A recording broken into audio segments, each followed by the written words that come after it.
Ito mga boss, share ko sa inyo. Pagka ganito na yung ambyo. Yan. Yan, awilding na oh. Pero lagi raw yan lumuluwag. Sira na rin kasi sira na ito ay. Okay. Yan, sira na yung shafting. So, bumili si Bossing ng bago, pero hindi ko ikakabit yan ng ganyan. So, bubutas tayo rito. Dito tayo para malinis. Tapos lalagyan natin yan na gagrinderan natin dito para matibay. Yun. Diba, ganun yan. Kaya pinakamatibay yan, mamaya makikita nyo yan mga boss. Hindi katulad nito, medyo madaming tingnan nito ay.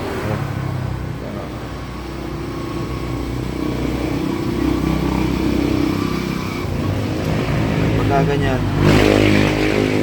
kasi maliit. Ang gagamitin ko rito mga boss 3.8. Ito ano lang ito, 8mm lang ito ay. Hindi 3.8. Yung 3.8 malaki na yun mga boss. Maganda na higpitan nyo. Basta butas dito, itong butas nyan, tapos yun lang, hihigpitan lang yung mga boss. Wala na siyang nut dito. Ito mga boss, wala na yung nut dyan. Nut ba bolt boss, bolt and nuts wala na. Basta dito na lang bubutasin ko lang yan. So nagpapabili lang ako ng tornilyo sa bayan. Pagkatapos nun okay na yan. Wala na. Yun yung pinakamatibay na nagawa natin mga boss. Kahit papalitan na itong shafting yan, kahit yung papalitan na, kahit puro welding na yan, basta ganun diskarte makakatipid kayo kasi bago nyan 1,500 din dito.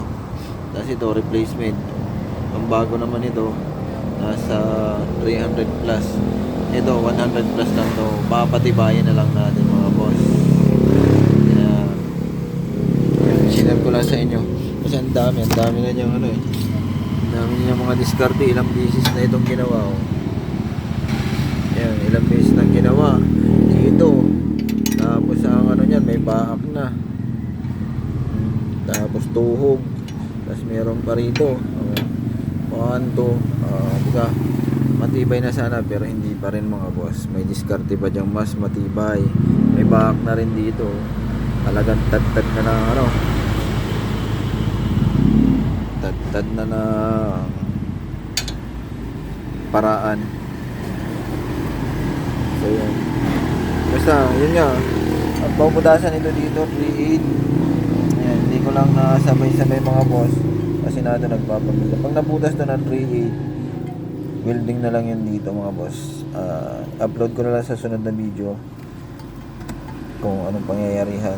Pero yun nga, sa discarding yun mga boss ay malaki ang katibiran. Nakatipid kayo na nasa mga 1.5 hanggang 2,000. Diga, ganyan lang ang discarte dyan. Doon sa walang budget. Doon sa may budget mga boss, yung 2,000 mo yan, yung 2,000 mo dyan, lagay yan sa 2,000 pag may pinaltan. Pero kung bibili ka lang ng bolts and nuts, tapos lalagyan mo ito, yan, maganda ang kalalabasan ng mga boss.